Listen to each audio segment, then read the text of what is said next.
ಆಡು ಮಕ್ಕಳಿಗೆ ಹೃದಯಾಘಾತ ಚಿಕ್ಕ ವಯಸ್ಸಿಗೆ ಯಾಕೆ ಈ ಸಮಸ್ಯೆ? 25 ಜಿಲ್ಲೆ 13 ರಾಜ್ಯಗಳಲ್ಲಿ ಅಧ್ಯಯನ. ಕಿಮ್ಸ್ನಿಂದ ಶಾಕಿಂಗ್ ಮಾಹಿತಿ. ಪೋಷಕರೇ ಮಕ್ಕಳ ಬಗ್ಗೆ ಎಚ್ಚರ. ಜಂಕ್ ಫುಡ್ಗೆ ಬ್ರೇಕ್ ಹಾಕಿ ಪುಟ್ಟ ಹೃದಯ ಜೋಪಾನ.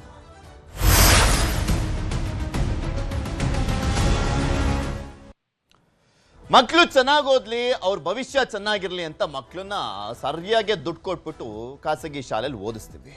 ಮತ್ತೊಂದ್ ಕಡೆ ಅವ್ರು ಸೈಲೆಂಟ್ ಆಗಿರ್ಲಿ, ಗಲಾಟೆ ಮಾಡ್ದಲೇ ಇರ್ಲಿ ಅಂತ ಮೊಬೈಲ್ ಅನ್ನ ಕೊಡ್ತೀವಿ. ಅವ್ರಿಗೆ ಇಷ್ಟಪಟ್ಟಿದ್ದಂತ ಫುಡ್ ಅನ್ನ ಕೊಡಿಸ್ತೀವಿ, ಅದರಲ್ಲೂ ಅತಿ ಹೆಚ್ಚಾಗಿ ಜಂಕ್ ಫುಡ್ ಅನ್ನೇ ಕೊಡ್ತಾ ಇದೀವಿ. ಇದೆಲ್ಲದರ ನಡುವೆ ಅವ್ರ ಆರೋಗ್ಯದ ಬಗ್ಗೆ ಎಷ್ಟು ಕಾಳಜಿಯನ್ನು ವಹಿಸ್ತಾ ಇದ್ದೀವಿ ಅನ್ನುವಂಥ ಪ್ರಶ್ನೆ ಬರುತ್ತೆ. ಯಾಕೆ ಹೇಳ್ತಾ ಇದ್ದೀನಿ ಅಂದರೆ, ಈ ವರದಿ ಆ ರೀತಿಯಾಗಿ ಆಘಾತವನ್ನ ತಂದಿಟ್ಟಿರುವಂಥದ್ದು. ಮಕ್ಕಳು ವ್ಯಾಯಾಮ ಮಾಡ್ತಾ ಇಲ್ಲ, ಜಂಕ್ ಫುಡ್ ಅನ್ನ ತಿಂತಾ ಇದ್ದಾರೆ, ದಪ್ಪ ಆಗ್ತಾ ಇದ್ದಾರೆ. ಇದೆಲ್ಲವೂ ಕೂಡ ಅವರಲ್ಲಿ ಹಾರ್ಟ್ ಪ್ರಾಬ್ಲಮ್ ಆಗ್ತಾ ಇರುವಂತ, ಹಾರ್ಟ್ ಪ್ರಾಬ್ಲಮ್ ಆಗಬಹುದಾದಂತ ಒಂದು ಮುನ್ಸೂಚನೆಯನ್ನ ಕೊಟ್ಟಿರುವಂತದ್ದು. 70% ಮಕ್ಕಳಲ್ಲಿ ಹೃದಯ ಸಂಬಂಧಿತ ಒಂದು ಕಾಯಿಲೆ ಎದುರಾಗಬಹುದಾದಂತ ಚಾನ್ಸಸ್ ಅನ್ನ ತೋರಿಸಲಾಗಿದೆ. ಹುಬ್ಬಳ್ಳಿಯ ಕಿಮ್ಸ್ ಸಂಶೋಧನಾ ಅಧ್ಯಯನ ವರದಿ ಇದೆಯಲ್ಲ, ಇಡೀ ದೇಶಕ್ಕೆ ಆಘಾತವನ್ನ ತರ್ತಾ ಇದೆ. ಚಿಕ್ಕ ವಯಸ್ಸಿನಲ್ಲೇ ಮಕ್ಕಳಿಗೆ ಹೃದಯಾಘಾತ, ಆಡುವ ವಯಸ್ಸಿನಲ್ಲೇ ಮಕ್ಕಳ ಹೃದಯ ಸ್ತಬ್ಧ ಆಗ್ತಾ ಇದೆ. ಸಾಕಷ್ಟು ಪ್ರಕರಣಗಳನ್ನ ನೋಡಿದಿರಲ್ಲ, ಏನೇನೆಲ್ಲ ಆಗ್ತಾ ಇದೆ ಅನ್ನುವಂಥದ್ದನ್ನ. ಅದಕ್ಕೆ ಮೂಲ ಕಾರಣ ಏನಿರ್ಬೋದು ಅಂತ ದೇಶದಲ್ಲೇ ಮೊಟ್ಟ ಮೊದಲ ಬಾರಿಗೆ ಅಧ್ಯಯನವನ್ನ ಮಾಡಾಗಿದೆ ಹುಬ್ಬಳ್ಳಿಯ ಕಿಮ್ಸ್ ಆಸ್ಪತ್ರೆಯ ಸಂಶೋಧನಾ ಘಟಕದವರು. ಪೋಷಕರೇ ನಿಮ್ಮ ಮಕ್ಕಳ ಬಗ್ಗೆ ಎಚ್ಚರದಿಂದ ಇರಿ. ಮಕ್ಕಳ ಹೃದಯಾಘಾತದ ಬಗ್ಗೆ ಕಿಮ್ಸ್ ಅಧ್ಯಯನವನ್ನು ಮಾಡಿದೆ. 13 ರಾಜ್ಯ ಮತ್ತೆ ನಮ್ಮ ರಾಜ್ಯದ 25 ಜಿಲ್ಲೆಗಳಲ್ಲಿ ಕಿಮ್ಸ್ ತಂಡ ಅಧ್ಯಯನ ಮಾಡಿರೋದು. ಕಿಮ್ಸ್ ಸಂಶೋಧನೆಯಲ್ಲಿ ಆಘಾತಕಾರಿ ಅಂಶ ಬಯಲಾಗ್ತಾ ಇದೆ. 70% ಮಕ್ಕಳಲ್ಲಿ ಹೃದಯಾಘಾತದ ಅಂಶ ಪತ್ತೆ ಆಗಿದೆ. 17% ಎಂಡೋಥೀಲಿಯಂ ಡ್ಯಾಮೇಜ್ ಪತ್ತೆ ಆಗಿದೆ. ಇದರಿಂದ ಹೃದಯ ಸೇರಿ ಅಂಗಾಂಗಗಳಿಗೆ ತೊಂದರೆ ಆಗುತ್ತೆ ಅಂತ ಕಿಮ್ಸ್ ಅಧ್ಯಯನ ವಿಭಾಗದ ಡಾಕ್ಟರ್ ರಾಮ್ ಕವಲಗುಡ್ಡ ಮಾಹಿತಿಯನ್ನು ಕೊಟ್ಟರು. ಚಿಕಿತ್ಸೆ ಪಡೆಯದೇ ಇದ್ರೆ 10 ರಿಂದ 15 ವರ್ಷಗಳಲ್ಲಿ ಹಾರ್ಟ್ ಅಟ್ಯಾಕ್ ಆಗುವಂತ ಸಾಧ್ಯತೆ ಇದೆ ಅನ್ನುವಂತ ಒಂದು ಡೇಂಜರಸ್ ಮಾಹಿತಿಯನ್ನು ಹೊರಬಿಟ್ಟಿದ್ದಾರೆ. ಇದೇ ವಿಚಾರಕ್ಕೆ ಸಂಬಂಧಪಟ್ಟಂತೆ ಏನ್ ಹೇಳಿದ್ದಾರೆ ವೈದ್ಯರು, ಯಾವ ರೀತಿ ಎಚ್ಚರಿಸಿದ್ದಾರೆ ನೋಡೋಣ. ಅಧ್ಯಯನ ನಾವು ಸುಮಾರು 13 ರಾಜ್ಯದೊಳಗೆ ಮಾಡಿವಿ. ಅದೇ ರೀತಿ ನಮ್ಮ ಕರ್ನಾಟಕ ರಾಜ್ಯದೊಳಗೆ ಸುಮಾರು 25 ಜಿಲ್ಲೆಗಳೊಳಗೆ ಮಕ್ಕಳನ್ನ ಇದನ್ನ ಈ ಅಧ್ಯಯನದೊಳಗೆ ತೊಗೊಂಡು ಮಾಡೀವಿ ನಾವು. ನಮ್ಗೆ ಇದ್ರೊಳಗೆ ಕಂಡು ಬಂದಿದ್ದೇನೆಂದ್ರೆ ಕೊಲೆಸ್ಟ್ರಾಲ್ ಅಬ್ನಾರ್ಮಲಿಟಿ ಇತ್ತು, ಡಯಾಬಿಟಿಸ್, ಆಮೇಲೆ ಹೈಪರ್ ಟೆನ್ಷನ್, ಥೈರಾಯ್ಡ್, ಇದನ್ನೆಲ್ಲ ಪರೀಕ್ಷೆ ಮಾಡಿದ್ವಿ ಅಧ್ಯಯನದೊಳಗೆ. ಮಕ್ಕಳೊಳಗೆ ಸುಮಾರು 6 ರಿಂದ 14 ವಯಸ್ಸಿನ ಮಕ್ಕಳೊಳಗೆ ಪರೀಕ್ಷೆ ಮಾಡಿದ್ವಿ. ಅದರೊಳಗೆ ಸುಮಾರು 70% ಮಕ್ಕಳೊಳಗೆ ಆ ಅಪಾಯ ಅಂಶಗಳು ಕಂಡು ಬಂದಾವೆ. ಅದೇ ರೀತಿ ನಾವು ಒಂದು ಇಲ್ಲೇ ಕಾಲೇಜ್ ಮಕ್ಕಳಿಗೂ ನಾವು ಒಂದು ಕಾಲೇಜ್ ಸ್ಟೂಡೆಂಟ್ಸ್ಗೂ ಒಂದು ಅಧ್ಯಯನ ಮಾಡಿದ್ವಿ. ಅದರೊಳಗೆ ಕಂಡು ಬಂದಿದ್ದಂದ್ರೆ ಇಲ್ಲಿ 62 ಏನು ಕಾಲೇಜ್ ಸ್ಟೂಡೆಂಟ್ಸ್ ಮಾಡಿದ್ವಿ. ಅದರೊಳಗೆ ಸುಮಾರು 90% ಮಂದಿಗೆ ಇದು ಹಾರ್ಟ್ ಸಂಬಂಧಿಸಿದ ರಿಸ್ಕ್ ಫ್ಯಾಕ್ಟರ್ಸ್ ಇರೋದು ಕಂಡು ಬಂದದ. ನಮ್ಮ ಏನು ಬದಲಾಗುತ್ತಿರೋ ಜೀವನ ಶೈಲಿ ಅದಲ್ಲ, ಅದೇ ಕಾರಣ ಅದ. ಅಧ್ಯಯನ ಮಾಡಿದಾಗ ಸಾವಿನ ಸಂಖ್ಯೆಗೋಸ್ಕರ ಅಲ್ಲ, ಅದರ risk factor for heart attack, ಅದರ ಸಲುವಾಗಿ ಪರಿಶೀಲನೆ ಮಾಡಿ ಅಧ್ಯಯನ ಮಾಡಿ ನೋಡಿದಾಗ ಇವನ್ ಚಿಕ್ಕ ಮಕ್ಕಳಲ್ಲೂ ಕೊಲೆಸ್ಟ್ರಾಲ್ ಅಂಶಗಳು ಜಾಸ್ತಿ ಇರೋದು ಕಂಡು ಬಂದಿದೆ. ಇವುಗಳಿಗೆ ಕಾರಣ ಏನಂದರೆ ಸತತ ವ್ಯಾಯಾಮದ ಕೊರತೆ, ವ್ಯಾಯಾಮ ಮಾಡೋದೇ ಇಲ್ಲ ಮಕ್ಕಳು. ಆಮೇಲೆ ಜಂಕ್ ಫುಡ್ ತಿಂತಾರೆ. ಇವು ಎರಡೂ ಸರಿಯಾದರೆ ಇವು ಕಡಿಮೆ ಆಗುತ್ತೆ. ಇವು ಎರಡೂ, ಒಂದು ಎಂಡೋಥೆಲಿಯಲ್ ಡಿಸ್ಫಂಕ್ಷನ್ ಅಂತ, ಇನ್ನೊಂದು lipid abnormality, cholesterol, triglyceride, lipoprotein ಇವೆಲ್ಲ ಹೆಚ್ಚಾಗೋದ್ರಿಂದ ಅವು ಹಾರ್ಟ್ ಅಟ್ಯಾಕಿಗೆ ರಿಸ್ಕ್ ಫ್ಯಾಕ್ಟರ್ ಆಗಿರ್ತಾವೆ. ಅವು ಕಡಿಮೆ ಮಾಡೋದು ಇವೆರಡರಿಂದ ಸಾಧ್ಯ ಇದೆ. ಇದೆಲ್ಲದ್ರ ಬಗ್ಗೆ ಮಾತಾಡಲಿಕ್ಕೆ ನಮ್ಮ ಜೊತೆ ಇಬ್ಬರು ಅತಿಥಿಗಳು ಜಾಯ್ನ್ ಆಗಿದ್ದಾರೆ. ಡಾಕ್ಟರ್ ಈಶ್ವರ್ ಹಸಬಿ, ವೈದ್ಯಕೀಯ ಅಧೀಕ್ಷಕರು ಕಿಮ್ಸ್, ಹಾಗೆ ಪೋಷಕರಾಗಿರುವಂಥ ಪ್ರಿಯಾಂಕಾ ಅವರು. ಇಬ್ಬರಿಗೂ ಕೂಡ ಕಾರ್ಯಕ್ರಮಕ್ಕೆ ಸ್ವಾಗತ. ಡಾಕ್ಟ್ರಿಂದನೇ ಫಸ್ಟ್ ಆರಂಭ ಮಾಡ್ತೀನಿ. ಡಾಕ್ಟ್ರೇ, ಇಲ್ಲಿ ಈ ವರದಿ ಇಡೀ ದೇಶದಾದ್ಯಂತ ಎಲ್ಲ ಪೋಷಕರಿಗೂ ಒಂದು ರೀತಿಯಾದಂಥ ಆಘಾತ. 70% ಮಕ್ಕಳಲ್ಲಿ ಹೃದಯಾಘಾತಕ್ಕೆ ಪೂರಕವಾದಂಥ ಅಂಶಗಳು ಕಂಡು ಬಂದಿದ್ದಾವೆ ಅಂದರೆ ಯಾವ ರೀತಿಯಾಗಿ ನೋಡಬೇಕು ಇದನ್ನ? ಯಾವ ರೀತಿಯಾಗಿ ಎಲ್ರಿಗೂ ಕೂಡ ಒಂಥರ ಆಘಾತ ತರುವಂತ ಸುದ್ದಿ ಇದು? ಯಾವ ರೀತಿ ಎಚ್ಚೆತ್ತುಕೊಳ್ಬೇಕಾಗಿದೆ ಅಂತ? ಎಲ್ರಿಗೂ ನಮಸ್ಕಾರ. ಇದು ಒಂದು ಆಘಾತಕಾರಕ ಸುದ್ದಿ. ಎಸ್, ಮಾತಾಡಿ ಸರ್, ಮಾತಾಡಿ. ಇದರಲ್ಲಿ ಈಗ ಮಕ್ಕಳಲ್ಲಿ ನಿಯಮಿತ ನಿಯಮಿತ ಯಾಕೋ ಆಗ್ತದೆ, ಸರಿ ಇದೆ, ಸರಿ ಇದೆ. ನಿಯಮಿತವಾದ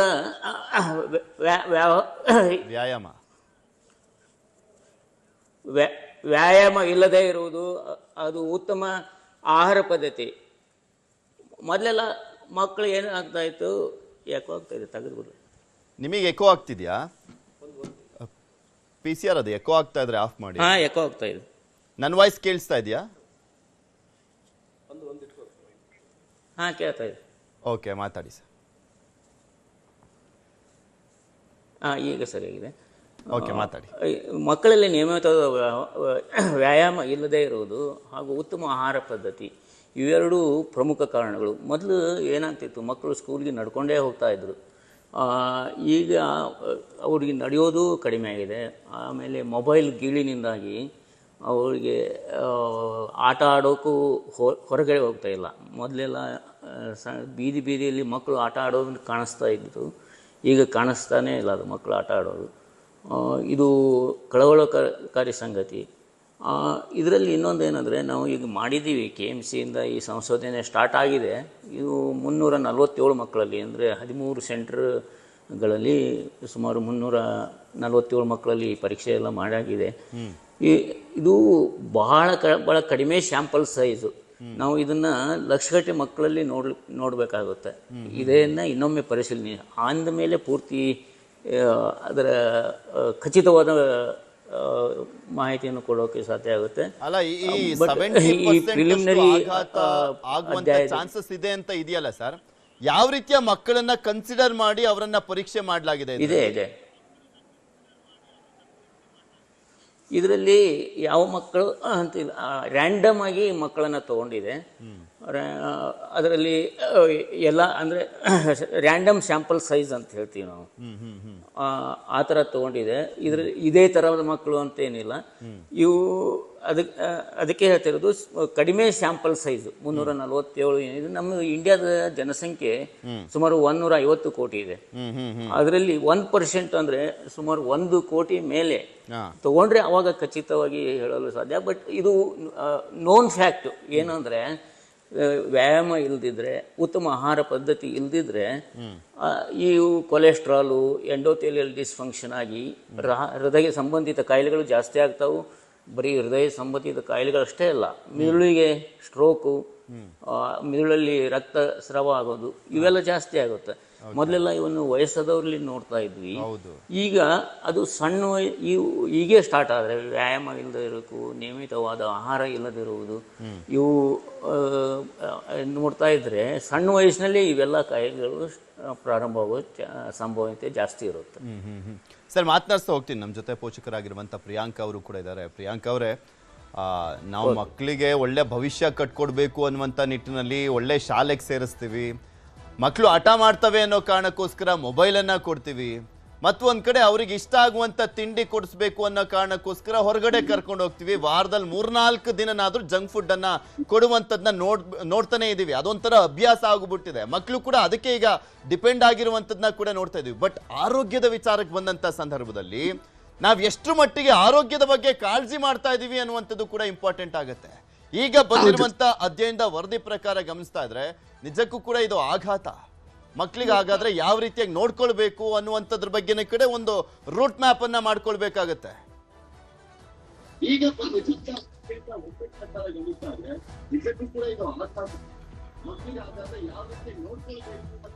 ಪ್ರಿಯಾಂಕಾ ಅವರೇ, ನೀವು ಟಿವಿ ನೋಡ್ಕೊಂಡು ಮಾತಾಡ್ತಿದ್ದೀರಾ ಅಂತ ಕಾಣಿಸುತ್ತೆ.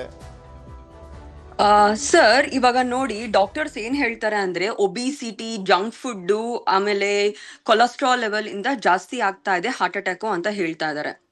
ಸೊ ಅದರಿಂದ ನಾವು ಪೇರೆಂಟ್ಸ್ ಆಗಿರೋರು ಪೇರೆಂಟ್ಸ್ಗೂ ಒಂದ್ ಸ್ವಲ್ಪ ಎಜುಕೇಶನ್ ಕೊಡ್ಬೇಕಾಗುತ್ತೆ. And moreover the kids ಕೂಡ ಒಂದು ಸಬ್ಜೆಕ್ಟ್ ತರ ಕೊಟ್ರೆ, ಬಿಕಾಸ್ ಈ ಕಾಲದ ಮಕ್ಕಳೆಲ್ಲ ತುಂಬಾ ಸ್ಟಬನ್ ಇದಾರೆ. ಏನನ್ನ ತಿನ್ಬೇಕು, ಆ ವೆರೈಟಿ ಫುಡ್ ನೋಡ್ತಾರೆ, ಮೊಬೈಲ್ಸ್ ಅದು ಅಡಿಕ್ಷನ್ ಇದೆ, ಎಜುಕೇಶನ್ ಮೇಲ್ ಕೂಡ ಸ್ವಲ್ಪ ಕಮ್ಮಿ ಇದೆ. ಅವ್ರು ಓದೋದೇ ಆಗ್ಲಿ, ತುಂಬಾ ಈ ತರ ಜಂಕ್ ಫುಡ್, ಆಚೆ ಹೋಗೋದು ಇವೆಲ್ಲ ಜಾಸ್ತಿ ಇದೆ. ನಾವು ಪೇರೆಂಟ್ಸ್ ಆಗಿರೋರು ಎಷ್ಟು ಕನ್ವಿನ್ಸ್ ಮಾಡಕ್ ಟ್ರೈ ಮಾಡಿದ್ರು ಕೂಡ ಮಕ್ಳು ಕೇಳ್ತಾ ಇಲ್ಲ.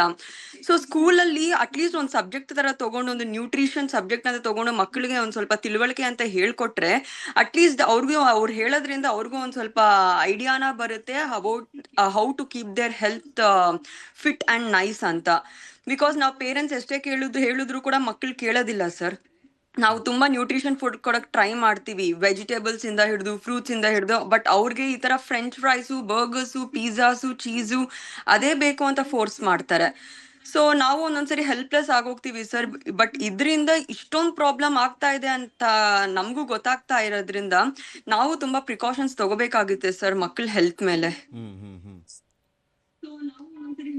ಓಕೆ ಡಾಕ್ಟ್ರೆ, ಇಲ್ಲಿ ಇದನ್ನ ನೇರವಾಗಿ ರಿಪೋರ್ಟ್ ಅನ್ನ ನೋಡ್ತಾ ಇದ್ರೆ ಈ ಮಕ್ಕಳಿಗೆ ಹಾರ್ಟ್ ಅಟ್ಯಾಕ್ ಆಗುತ್ತೆ ಅನ್ನುವಂಥದ್ರ ಬಗ್ಗೆ ಎಸ್ ಹೌದು, ಒಂಥರ ಭಯ ಆಗುತ್ತೆ. ಬಟ್ ಏನ್ ಮಾಡ್ಬೋದು? ಮತ್ತೊಂದ್ ಕಡೆ ಕಾರ್ಡಿಯೋವಾಸ್ಕ್ಯುಲರ್ ರಿಸ್ಕ್ ಕೂಡ ಇದೊಂಥರ ಹೇಗೆ ಅಂದ್ರೆ, ನೀವು 70% ಅಷ್ಟು ಆಗುವಂತ ಚಾನ್ಸಸ್ ಇದೆ ಅಂತ ಹೇಳೋದನ್ನ ತಪ್ಪಿಸ್ಲಿಕ್ಕೆ ಚಾನ್ಸಸ್ ಇಲ್ವಾ ಈ ರಿಸ್ಕ್ ಅನ್ನ? ಇದು ಚಾನ್ಸಸ್ ಇದೆ. ಇದು ಈ ಮಕ್ಕಳಿಗೆ ನಿಯಮಿತವಾದ ವ್ಯಾಯಾಮ ಬೇಕು. ಅವರು ಮೊದಲೆಲ್ಲ ಪೀರಿಯಡ್ ಅಂತ ಇರ್ತಿತ್ತು, ಅಂದರೆ ವ್ಯಾಯಾಮದ ಪೀರಿಯಡು. ಆಮೇಲೆ ಮಕ್ಕಳು ನಡ್ಕೊಳ್ತಾ ಶಾಲೆಗೆ ಹೋಗ್ತಾ ಇದ್ರು. ಈಗಂತೂ ಆಗೋದಿಲ್ಲ. ಈ ಇದರಲ್ಲಿ ಅವ್ರ ಮಕ್ಕಳು ಮನೆಯಿಂದ ಟ್ರಾನ್ಸ್ಪೋರ್ಟೇಷನ್ ಬೇಕೇ ಬೇಕಾಗುತ್ತೆ. ಎಲ್ಲ ಫುಲ್ ಫೆಸಿಲಿಟಿ, ಆರಾಮಾಗಿ ಹೋಗಿ ಸ್ಕೂಲಲ್ಲಿ ಹೋದ್ಮೇಲಾದ್ರೂ ಸ್ವಲ್ಪ ತಿನ್ಕೊಂಡು ಉಣ್ಕೊಂಡಿರ್ಬೇಕು, ಮಕ್ಕಳು ಮನೆಯಲ್ಲೇ ಇರಬೇಕು, ಆ ರೀತಿಯಾದಂತ ಸೌಲಭ್ಯಗಳು ಎಲ್ಲವೂ ಸೌಲಭ್ಯಗಳಿದೆ. ಅವರಿಗೆ ಆಟ ಆಡಲಿಕ್ಕೆ ಸ್ವಲ್ಪ ಉತ್ತೇಜನ ಕೊಡಬೇಕು. ಆ ಮೊಬೈಲ್ ಗೀಳನ್ನು ಕಡಿಮೆ ಮಾಡಬೇಕು. ಇವೆಲ್ಲ ಮಾಡೋದ್ರಿಂದ ಸ್ವಲ್ಪ ಮಟ್ಟಿಗೆ ಇಂಪ್ರೂವ್ಮೆಂಟ್ ಕಾಣ್ಬೋದು. ಇದು 70% ಮಕ್ಕಳಲ್ಲಿ ಇದೆ. ಅಂದರೆ ಇದು ಕೊಲೆಸ್ಟ್ರಾಲ್ ಅಂಶ ಎಲ್ರಿಗೂ 10ನೇ ವರ್ಷದಿಂದನೇ ಸ್ಟಾರ್ಟ್ ಆಗುತ್ತೆ. ಇವನ್ ಹುಟ್ಟಿದ ಕೂಸಿಗೂ ಪ್ರಾರಂಭ ಆಗುತ್ತೆ. ಅದು ಉಲ್ಬಣವಾಗುವುದು ಈ ಥರ ವ್ಯಾಯಾಮ ಇಲ್ಲದಿರೋಕ್ಕೆ, ಜಂಕ್ ಫುಡ್, ಉತ್ತಮ ಆಹಾರ ಇಲ್ಲದಿರುವುದು, ಮೊಬೈಲ್ ಹಿಡ್ಕೊಂಡು ಮನೆಯಲ್ಲೇ ಕೊಡೋದು, ಇವುಗಳು ಮಾಡೋದ್ರಿಂದ stress, another thing is stress. ಮಕ್ಕಳು ಸ್ಟ್ರೆಸ್ಫುಲ್ ಭಾಳ ಆಗ್ತಾ ಇದ್ದಾರೆ. ಅವ್ರಿಗೆ ಏನು ಎಕ್ಸಾಮ್ಗೆ ಓದು ಆಟ ಆಡು ಅನ್ನೋದಕ್ಕಿಂತ ಓದು ಅನ್ನೋದೇ ಜಾಸ್ತಿ ಆಗ್ತಾ ಇದೆ. ಎಲ್ಲರ ಪಾಲಕರು ಹೇಳೋದು. ಇನ್ನೊಂದು ಮೆನ್ಷನ್ ಆಗಿದೆಯಲ್ಲ, 17% ಮಕ್ಕಳಲ್ಲಿ ಎಂಡೋಥೀಲಿಯಲ್ ಡ್ಯಾಮೇಜ್ ಅನ್ನುವಂಥದ್ದು ಕಂಡು ಬಂದಿದೆ ಅನ್ನುವಂಥದ್ದು. ಇದನ್ನ ಪೋಷಕರು ಯಾವ ರೀತಿಯಾಗಿ ನೋಡ್ಬೇಕು, ಯಾವ ರೀತಿ ಅರ್ಥೈಸ್ಕೊಳ್ಬೇಕು ಇದನ್ನ? ಎಂಡೋಥೀಲಿಯಲ್ ಡಿಸ್ಫಂಕ್ಷನ್ ಇದು ಲಿಪಿಡ್ ಡಿಸ್ಲಿಪಿಡಿಮಿಯಾ ಅಂತ ಆದಾಗ ಆ ವೆಸಲ್ಸ್ ಒಳಗಡೆ ಲೈನಿಂಗ್ ಇರುತ್ತೆ, ಒಂದು ಎಪಿಥೇಲಿಯಂ ಅಂತ. ಅದಕ್ಕೆ ಎಂಡೋಥೀಲಿಯಂ ಅಂತೀವಿ. ಎಸ್ಪೆಷಲಿ ಬ್ಲಡ್ ವೆಸಲಲ್ಲಿ ಎಂಡೋಥೀಲಿಯಂ ಅಂತ ಹೇಳ್ತೀವಿ. ಆ ಎಂಡೋಥೀಲಿಯಂ ಡ್ಯಾಮೇಜ್ ಆದರೆ ಅಲ್ಲಿ ಬ್ಲಡ್ ಕ್ಲಾಟ್ ಆಗೋ ಸಂಭವನೆ ಜಾಸ್ತಿ ಇರುತ್ತೆ. ಬ್ಲಡ್ ಕ್ಲಾಟ್ ಅಂದರೆ ಈಗ ಕೊರೊನರಿ ಆರ್ಟ್ರಿ, ಹಾರ್ಟ್ ಸಪ್ಲೈ ಮಾಡೋ ಆರ್ಟ್ರಿ ಏನಿರುತ್ತಲ್ಲ, ಅಲ್ಲಿನೂ ಇದೇ ಥರ ಇರುತ್ತೆ. ಅಲ್ಲಿ ಎಂಡೋಥೀಲಿಯಂ ಡ್ಯಾಮೇಜ್ ಆದ ತಕ್ಷಣ ಬ್ಲಡ್ ಕ್ಲಾಟ್ ಆಗುತ್ತೆ, ಹೃದಯಾಘಾತ ಆಗುತ್ತೆ. ಇದನ್ನು ತಪ್ಪಿಸ್ಬೇಕಂತಂದ್ರೆ ಇದನ್ನ ಕೊಲೆಸ್ಟ್ರಾಲು, ಇದನ್ನ ಟ್ರೈಗ್ಲಿಸರೈಡ್, ಇಂಥ ಅಂಶಗಳು ಕಡಿಮೆ ಮಾಡಬೇಕಂದ್ರೆ ನಿಯಮಿತವಾದ ವ್ಯಾಯಾಮ ಇರಬೇಕು, ಜಂಕ್ ಫುಡ್ ಅವಾಯ್ಡ್ ಮಾಡಬೇಕು. ಈ ಎಂಡೋಥೀಲಿಯಂ ಡ್ಯಾಮೇಜ್ ಅನ್ನೋದು 17% ಜನರಲ್ಲಿ ಕಂಡು ಬಂದಿದೆ. ಅದು ಜನರಲ್ ಪಾಪ್ಯುಲೇಷನ್ ಮಾಡಿದಾಗ ಸ್ವಲ್ಪ ಕಡಿಮೆ ಆಗ್ಬೋದು. ಸ್ವಲ್ಪ ಎಕ್ಸಸೈಸ್ ಓಡಾಡೋರು ಇಂಥವರಲ್ಲಿ ಸ್ವಲ್ಪ ಕಡಿಮೆ ಆಗ್ಬೋದು. ಬಟ್ ಸಾಮಾನ್ಯವಾಗಿ ಕಂಡು ಬರುತ್ತೆ. ಇದನ್ನೇ ಕನ್ಫರ್ಮ್ ಮಾಡೋಕೆ ಇನ್ನೂ ಹೆಚ್ಚಿನ ಸ್ಯಾಂಪಲ್ ಸೈಜಿನ ಅವಶ್ಯಕತೆ ಇದೆ. ಪ್ರಿಯಾಂಕ ಅವರೇ, ಈಗ ಎಲ್ರಿಗೂ ಗೊತ್ತಿರೋ ವಿಚಾರ ಅಂದರೆ ಮಕ್ಕಳನ್ನ ಶಾಲೆಗೆ ಕಳಿಸ್ತಾ ಇದ್ವಿ, ಅದರ ಜೊತೆಗೆ ಇನ್ನೊಂದೇನು ಅಂದರೆ ಅವ್ರು ಇನ್ನೂ ಚೆನ್ನಾಗಿ ಓದಲಿ ಅನ್ನೋ ಕಾರಣಕ್ಕೋಸ್ಕರ ಟ್ಯೂಷನ್ಗೂ ಕೂಡ ಕಳಿಸ್ತೀವಿ. ಅದರ ಜೊತೆಗೆ ಮೊಬೈಲನ್ನು ಕೊಡ್ತಾನೆ ಬರ್ತಾ ಇದ್ದೀವಿ ನಾವು. ನಾನು ಆರಂಭದಲ್ಲಿ ಹೇಳಿದ್ನಲ್ಲ, ಅವರು ಗೋಲ್ ಇಡಬಾರ್ದು, ಹಠ ಮಾಡಬಾರ್ದು ಅನ್ನುವಂಥ ಕಾರಣಕ್ಕೋಸ್ಕರ ನಮಗೂ ಮ್ಯಾನೇಜ್ ಮಾಡ್ಲಿಕ್ಕೆ ಆಗೋದಿಲ್ಲ, ಯಾಕೆಂದ್ರೆ ಎಲ್ಲರೂ ಕೆಲಸಕ್ಕೆ ಹೋಗಿ ಬಂದಿರ್ತಾರೆ, ನಮಗೂ ಕೂಡ ಒಂದು ಸ್ಟ್ರೆಸ್ ಇರುತ್ತೆ ಅನ್ನುವಂಥ ಕಾರಣಕ್ಕೋಸ್ಕರ ಅವ್ರು ಸೈಲೆಂಟ್ ಆಗಿದ್ರೆ ಸಾಕಪ್ಪ ಅನ್ನುವಂಥದ್ದು. ನಾವು ಅವರ ಜೀವನ ಶೈಲಿ ಚೇಂಜ್ ಮಾಡದೇ ಇದ್ರೆ, ನಾವು ಅದಕ್ಕೆ ಒಂದು ಕಾನ್ಸಂಟ್ರೇಷನ್ ಕೊಡದೆ ಹೋದ್ರೆ ಮಕ್ಕಳಿಗೆ ಮುಂದೆ ಆಗಬಹುದಾದಂಥ ಅಪಾಯಕ್ಕೆ ಪೋಷಕರೇ ಕಾರಣ ಅನ್ನಂಗೆ ಆಗ್ಬಿಡುತ್ತೆ. ಈಗ ಮಕ್ಕಳನ್ನ ಬದಲಾವಣೆ ಮಾಡೋದ್ರ ಜೊತೆಗೆ ನಾವು ಬದಲಾಗಬೇಕಾಗಿದೆ, ಪೋಷಕರ ಜವಾಬ್ದಾರಿನೂ ಕೂಡ ಜಾಸ್ತಿ ಇದೆ ಇಲ್ಲಿ. ಹೌದು ಸರ್, ಹೌದು. ಆಕ್ಚುಲಿ ನಮ್ಮನೆಗಳಲ್ಲೂ ಇದೇ ಪ್ರಾಬ್ಲಮ್ ನಾವು ಫೇಸ್ ಮಾಡ್ತಾ ಇದೀವಿ. ತುಂಬಾ ಸ್ಟ್ರೆಸ್ ಇದೆ ಮಕ್ಕಳಿಗೆ, ಎಜುಕೇಶನ್ ಲೆವೆಲ್ ಇಂದ ಹಿಡಿದು ಎಕ್ಸಾಮ್ಸ್ ಇಂದ ಹಿಡಿದು ಹೋಗೋದು ಬರೋದು, ಅವ್ರಿಗೂ ಟಯರ್ಡ್ನೆಸ್ ಇರುತ್ತೆ. ಅವ್ರಿಗೂ ಒಂದು ಫ್ರೀ ಟೈಮು ಅಂತ ಬೇಕು ಅಂದ್ರೆ ಅವರು ಗೇಮ್ಸ್, ಮೊಬೈಲ್ ಗೇಮ್ಸ್. ಇವಾಗ ಆಚೆ ಕಡೆ ಹೋಗಿ ಆಟ ಆಡೋದು ಕಮ್ಮಿನೇ ಆಗಿದೆ. ನಮ್ ಸುತ್ತಮುತ್ತ ಇರೋ ಮನೆಗಳಲ್ಲೂ ಮಕ್ಕಳು ಬರೋದು ಕಮ್ಮಿ ಆಗಿರೋದ್ರಿಂದ ಅವ್ರವ್ರ ಲೈಫಲ್ಲಿ ಅವ್ರವ್ರ ಬ್ಯುಸಿ ಹೆಂಗಿದ್ದಾರೆ ಅಂದ್ರೆ ಈ ಮೊಬೈಲ್ ಫೋನ್ಸ್, ಈ ಇನ್ಸ್ಟಾಗ್ರಾಮು ಇದೇ ಆಗೋಗಿದೆ. ನಾವ್ ಎಷ್ಟೇ ಎಜುಕೇಟ್ ಮಾಡ್ತಾ ಇದೀವಿ ಮಕ್ಕಳನ್ನ, ಬಟ್ ನಾವು ತುಂಬಾ ಸ್ಟ್ರಿಕ್ಟ್ ಆಗಿ ಇರ್ಬೇಕಾಗುತ್ತೆ ಸರ್. ಇನ್ನ ಫಿಸಿಕಲ್ ಆಕ್ಟಿವಿಟೀಸ್ ಇಂದ ಹಿಡಿದು ಮಕ್ಕಳಿಗೆ ನಾವು ಸ್ವಲ್ಪ ಚೇಂಜ್ ಆದ್ರೆ ಅವ್ರ ಭವಿಷ್ಯ ನಮ್ ಕೈಯಲ್ಲಿದೆ. ಆಕ್ಚುಲಿ ನೀವು ಹೇಳೋದು ತುಂಬಾ ಕರೆಕ್ಟ್ ಆಗಿದೆ ಸರ್. ನಾವು ಪೇರೆಂಟ್ಸ್ ಚೇಂಜ್ ಆಗ್ಬೇಕಾಗುತ್ತೆ. ಮಕ್ಕಳಿಗೆ ಹೃದಯದ ಸಮಸ್ಯೆ ಆರಂಭಿಕ ವಾರ್ನಿಂಗ್ ಸೈನ್ಸ್ ಅನ್ನುವಂಥದ್ದು ಇರುತ್ತಲ್ಲ, ಈಗ ನೀವು 70% ಅಷ್ಟು ಅಧ್ಯಯನ ಮಾಡಿದಂಥ ಸಂದರ್ಭದಲ್ಲಿ ಆ ರೀತಿಯಾಗಿ ಡೇಂಜರಸ್ ಅಂಶಗಳು ಪತ್ತೆ ಆಗಿದೆ ಅಂತ ಹೇಳ್ತಾ ಇದ್ದೀರಲ್ಲ. ಸೊ ಮುಂದೆ ಇನ್ನೊಂದು 10-15 ವರ್ಷಗಳಲ್ಲಿ ಈ ಒಂದು ಅಪಾಯವನ್ನ ತಪ್ಪಿಸ್ಬೇಕು ಅನ್ನುವಂಥ ನಿಟ್ಟಿನಲ್ಲಿ ಯಾವ ರೀತಿಯ ಪೋಷಕರು ಎಚ್ಚರಿಕೆ ವಹಿಸಬೇಕು, ಅದರ ಜೊತೆಗೆ ಅದರ ಸೈನ್ಸ್ ಅಂದ್ರೆ ಯಾವ ರೀತಿಯ ಕಂಡು ಬರುತ್ತೆ, ಏನು ಸೂಚನೆಗಳು ಕಂಡು ಬರುತ್ತೆ, ಹೇಗೆ ಅರ್ಥೈಸ್ಕೊಳ್ಬೇಕು, ಯಾವ ರೀತಿಯಾಗಿ ನೋಡಬೇಕು, ಓಕೆ ಈ ಮಗುಗೆ ಈಗ ಪ್ರಾಬ್ಲಮ್ ಶುರುವಾಗಿದೆ, ನಾವು ಟ್ರೀಟ್ಮೆಂಟ್ ಅನ್ನ ಇವಾಗಲೇ ಶುರು ಮಾಡಬೇಕು ಅನ್ನುವಂಥ ನಿಟ್ಟಿನಲ್ಲಿ.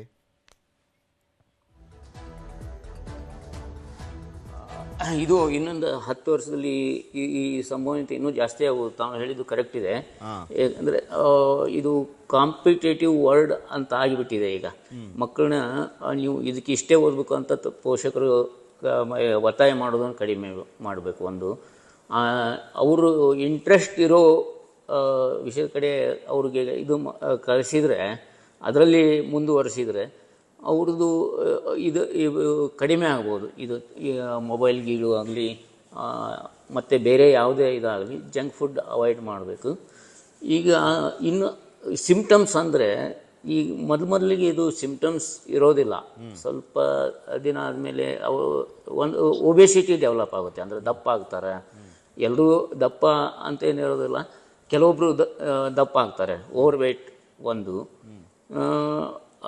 ಬ್ರೆತ್ಲೆಸ್ನೆಸ್ ಬರುತ್ತೆ, ಎದೆ ನೋವು ಬರುತ್ತೆ, ಎದೆ ಹೊಡ್ಕೊಳ್ಳೋದು, ಗಿಡ್ಡಿನೆಸ್, ಇವೆಲ್ಲ ಹೃದಯಾಘಾತದ ಸೂಚನೆಗಳು. ಈ ಲಕ್ಷಣಗಳು ಯಾವ ಬರದಂಗೆ ನೋಡ್ಕೋಬೇಕಂದ್ರೆ ಕಂಟ್ರೋಲ್.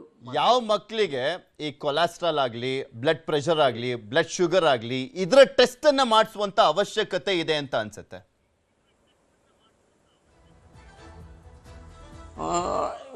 ಫಿಸಿಕಲಿ ಇನ್ಆ್ಯಕ್ಟಿವ್ ಸ್ಟೂಡೆಂಟ್ಸ್ ಅವ್ರಿಗೆಲ್ರಿಗೂ ಮಾಡಿಸ್ಬೇಕು. ಆಮೇಲೆ ಓವರ್ ವೇಟ್ ಇರುವಂಥವ್ರು, ವಯಸ್ಸಿಗೆ ತಕ್ಕದೆ ಜಾಸ್ತಿ ವೇಟ್ ಇರುತ್ತಲ್ಲ ಅವರಿಗೆ ಇವು ನಿಯಮಿತವಾಗಿ ಇವುಗಳನ್ನ ಟೆಸ್ಟ್ ಮಾಡಲೇಬೇಕು. ಕೊಲೆಸ್ಟ್ರಾಲ್ ಆಗಲಿ, ಬ್ಲಡ್ ಪ್ರೆಷರ್ ಆಗಲಿ, ಬ್ಲಡ್ ಶುಗರ್ ಆಗಲಿ. ಆಮೇಲೆ ಫ್ಯಾಮಿಲಿ ಹಿಸ್ಟ್ರಿ ಇದ್ರೆ ಆ ಮಕ್ಕಳಿಗೆ ಚಿಕ್ಕ ವಯಸ್ಸಲ್ಲೂ ಕೂಡ ಬರುವಂತ ಚಾನ್ಸಸ್ ಇರುತ್ತಾ? ಆ ಮಕ್ಕಳನ್ನು ಕೂಡ ಟೆಸ್ಟಿಗೆ ಒಳಪಡಿಸ್ಬೇಕಾ? ಫ್ಯಾಮಿಲಿ ಹಿಸ್ಟ್ರಿ ಇದ್ರೆ ಖಂಡಿತ ಬರುತ್ತೆ. ಅವರು ಆ ಮಕ್ಕಳನ್ನು ಟೆಸ್ಟಿಗೆ ಒಳಪಡಿಸಲೇಬೇಕು. ಓಕೆ ಪ್ರಿಯಾಂಕಾ ಅವರೇ, ಮತ್ತೊಂದು ವಿಚಾರ ಅಂದ್ರೆ ಒಂದು ಓವರ್ ವೇಟ್, ಫಿಸಿಕಲಿ ಇನ್ಆಕ್ಟಿವ್. ಹೇಳಿ ಸರ್, ಹೇಳಿ. 3 ವಿಚಾರಗಳು. ಒಂದು physically inactive students, over weight, family history ಇರೋರು, ಇವು 3ರನ್ನು ಪರೀಕ್ಷೆಗೆ ಒಳಪಡಿಸಲೇಬೇಕು.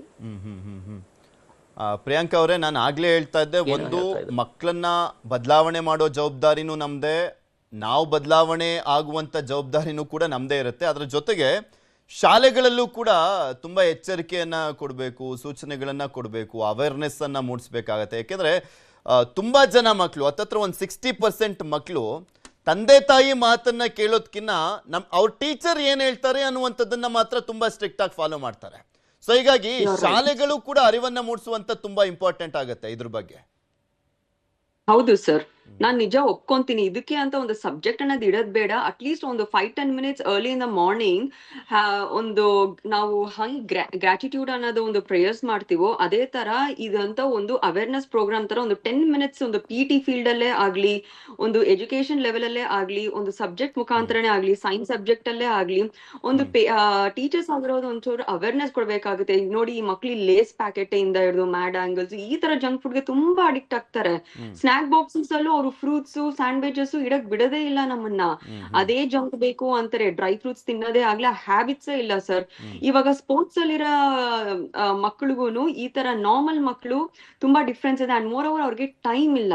6 ಗಂಟೆಗೆ ಗೆದ್ರೆ ಮನೆಗ್ ಬರೋದ್ 4:15. ಅಂಡ್ ಹೈಯರ್ ಎಜುಕೇಶನ್ಸ್ ಲೆವೆಲ್ ಹೋಗ್ತಾ ಹೋಗ್ತಾ ಹೋಗ್ತಾ tuitions, and they have no time for any extra curricular activities like physical fitness. ಸ್ಕೂಲಲ್ಲಿ ಅದೇನ್ PT ಮಾಡ್ತಾರೋ, ಅದೇನ್ ಮಾಡಿಸ್ತಾ ಇದಾರೋ ಅಷ್ಟೇ ಸರ್ ಅವ್ರಿಗೆ ಟೈಮ್ ಇರೋದು. ಅಂಡ್ ಸ್ಕೂಲಲ್ಲಿ ಕೂಡ ಇದಕ್ಕೆ ಅಂತ ಒಂದು ಫಿಸಿಕಲ್ ಆಕ್ಟಿವಿಟೀಸ್, ರನ್ನಿಂಗೇ ಆಗ್ಲಿ, ಆಮೇಲೆ ಯೋಗಾನೇ ಆಗ್ಲಿ, ಅದರ ಒಂದು ಸಬ್ಜೆಕ್ಟ್ ವೈಸ್ ಆಗಿ ಅವರು ಒಂದ್ ಸ್ವಲ್ಪ ಚೇಂಜಸ್ ಮಾಡ್ಬೇಕಾಗುತ್ತೆ. ಅಂಡ್ ನ್ಯೂಟ್ರಿಷನ್ ಅಲ್ಲಿ ಒಂದು 10 ಮಿನಿಟ್ಸ್ ಪ್ರೋಗ್ರಾಮ್ ಅಂತ ಕೊಡ್ಬೇಕಾಗುತ್ತೆ. ಸೊ ದಟ್ ಮಕ್ಕಳು ಕೇಳೋದೇ ಅವ್ರ ಮಾತು, ಪೇರೆಂಟ್ಸ್ ಮಾತು ಕೇಳೋದಿಲ್ಲ.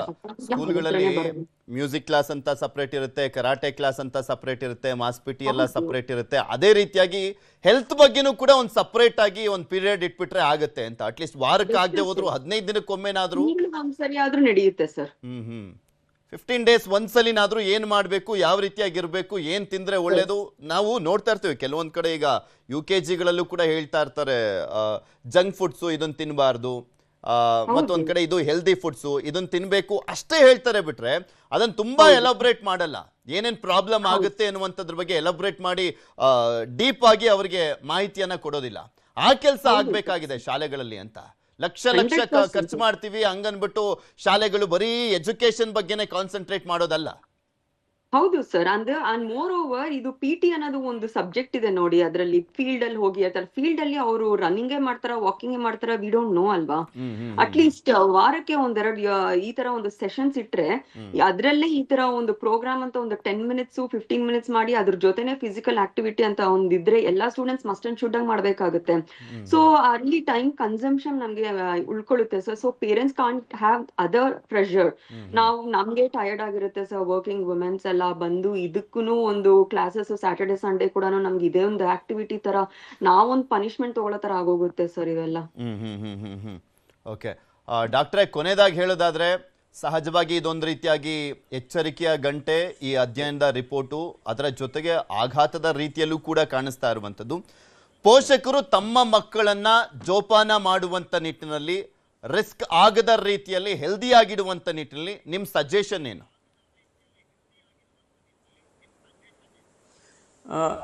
ನಿಯಮಿತವಾದ ಆಹಾರ ಖಂಡಿತ ಎಲ್ಲರೂ ಮಾಡಲೇಬೇಕು.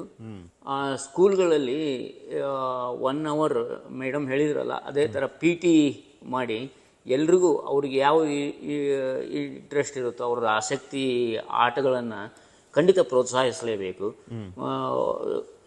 ಮೂರನೇದಾಗಿ ವೇಟ್ ಜಾಸ್ತಿ ಆಗದಂಗೆ ನೋಡ್ಕೋಬೇಕು.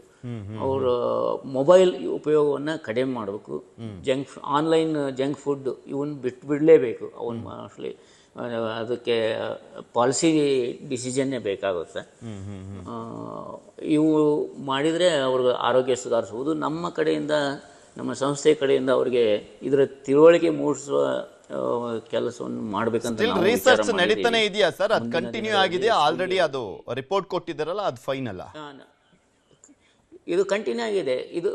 ಇದು ವೆರಿ ಸ್ಮಾಲ್ ಸೈಜ್. ಇದು 347 ಅಂದರೆ 0.0001%. ಅದು ಕೋಟಿಗಟ್ಟಲೆ ಜನರು ಮಾಡಬೇಕು. ಅಂದರೆ 1% ಆಫ್ ದ ಪಾಪ್ಯುಲೇಷನ್ ಅಟ್ಲೀಸ್ಟ್ ನಾವು ಇದನ್ನೇ ನಿಖರವಾಗಿ ಹೇಳ್ಬೇಕಂದ್ರೆ ಮಾಡಬೇಕು. ಸೊ ಕಂಟಿನ್ಯೂಸ್ ಪ್ರೊಸೆಸ್ ಇದು. ಇದು ಮುಂದುವರಿಯುತ್ತೆ. ಓಕೆ. ಥ್ಯಾಂಕ್ ಯು ಡಾಕ್ಟ್ರೆ, ನ್ಯೂಸ್ 18 ಜೊತೆ ಮಾತನಾಡಿದ್ದಕ್ಕೆ, ಹಾಗೆ ಪ್ರಿಯಾಂಕಾ ಅವರೇ ಇಷ್ಟೊತ್ತಕ್ಕ ಮಾತಾಡಿ ನಿಮ್ಮ ಅಭಿಪ್ರಾಯವನ್ನು ವ್ಯಕ್ತಪಡಿಸಿದ್ದಕ್ಕೆ. ಈ ಪ್ರಮುಖವಾಗಿ ನೋಡ್ತಾ ಇದೀವಲ್ಲ, ಮಕ್ಕಳಿಗೆ ಮುಂದೆ ಆಗಬಹುದಾದಂಥ ಅನಾಹುತಕ್ಕೂ ಕೂಡ ಪೋಷಕರೇ ಹೊಣೆ ಆಗಿರ್ತಾರೆ. ನಾವು ಎಷ್ಟು ಮಟ್ಟಿಗೆ ನಮ್ಮ ಮಕ್ಕಳನ್ನ ಬದಲಾಯಿಸಿ ಅವರ ಭವಿಷ್ಯವನ್ನ ರೂಪಿಸ್ತೀವಿ, ಅದರ ಜೊತೆಗೆ ಆರೋಗ್ಯ ಕೂಡ ತುಂಬಾ ಇಂಪಾರ್ಟೆಂಟು, ಅವರ ಆರೋಗ್ಯವನ್ನ ಕಾಪಾಡ್ತೀವಿ ಅನ್ನುವಂಥದ್ರ ಮೇಲೆ ಮಕ್ಕಳ ಭವಿಷ್ಯ ಇರುತ್ತೆ. ಯಾಕೆಂದ್ರೆ ಒಂದ್ ಕಡೆ ಜಂಕ್ ಫುಡ್ ಕೇಳ್ತಾರೆ ಅಂತ ಕೊಡಿಸುವಂಥದ್ದು, ಇನ್ನು ಒಂದ್ ಕಡೆ ಮೊಬೈಲ್ ಗೀಳು ಅವರನ್ನ ದೂರ ಮಾಡದೆ ಹೋದ್ರೆ ಮುಂದೆ ನಾನಾ ರೀತಿಯಾದಂಥ ಅನಾಹುತಗಳಿಗೂ ಕೂಡ ಕಾರಣ ಆಗುತ್ತೆ. ಸೊ ಹೀಗಾಗಿ ಪೋಷಕರು ಎಚ್ಚೆತ್ಕೊಳ್ದೆ ಹೋದ್ರೆ ನಮ್ಮ ಮಕ್ಕಳ ಭವಿಷ್ಯವನ್ನ ರೂಪಿಸೋದಲ್ಲ, ಹಾಳು ಮಾಡೋದ್ರಲ್ಲೇ ಪೋಷಕರ ಪಾತ್ರ ಹೆಚ್ಚಾದಂತ ಆಗ್ಬಿಡುತ್ತೆ. ಸೊ ಇದೊಂದು ಎಚ್ಚರಿಕೆಯ ಗಂಟೆ ರೀತಿಯಲ್ಲಿ ಪರಿಗಣಿಸಿ ನಮ್ಮ ಮಕ್ಕಳನ್ನ ನಾವೇ ರೂಪಿಸಬೇಕಾಗಿದೆ, ನಾವೇ ಬದಲಾಯಿಸಬೇಕಾಗಿದೆ.